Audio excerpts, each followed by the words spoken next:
হলো। আসুন আসুন, বসুন বসুন হেলান দিয়ে সোফায়। ময়লা কেন জামা কাপড় দেয়নি কেচে ধোপায়? দোহাই দাদা, দাগ না লাগে সামনে নিয়ে বসুন। খবর টবর ভালো তো সব? কেমন আছে বসুন? পায়ের ধুলো দিতে এলেন, বড্ড ধুলো পায়।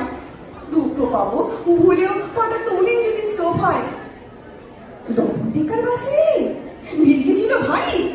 বলেন কি ভাই, বাসের সিটে ছাড় পোকায় এক গাড়ি। খেলে খেলে উঠুন উঠুন, পালান পালান পালান। বাসের থেকে সোফায় যদি ছাড় পোকা হয় চালান। ইচ্ছা বড় ভুল যে হলো। চলবে নাকি চাটা?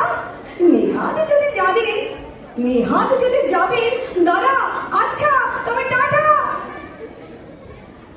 টাটা। এরকম আত্মীয়তা আমরা তো করি, মনে মনে তো করি, বাইরে না প্রকাশ করলেও।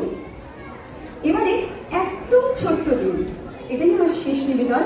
আসলে অনেক ছোট ছোট ছেলে মেয়ে ছিল তো, ওদের দেখে এটা মনে হলো।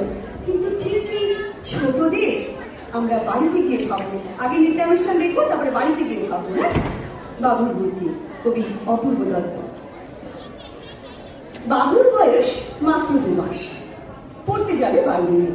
মা বলল সঙ্গে কিছু গুঁড়ো দুধ আর বার্লিনে। বিদেশ বিবই রাস্তাঘাটে কে আর দেবে খাবার? শেষকালে কি খালি পেটে রোগ বাঁধাবি আবার?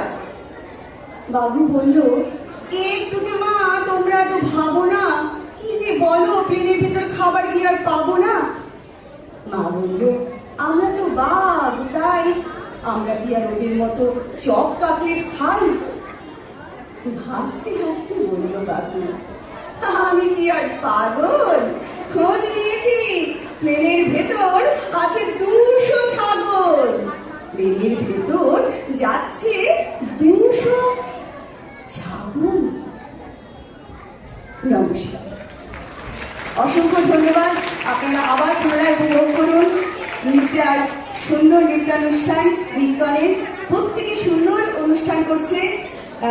অবশ্যই ধন্যবাদ দেব আবার চঞ্চলদাকে, স্বাগতদাকে, অবশ্যই আমার বন্ধু মিত্রাকে।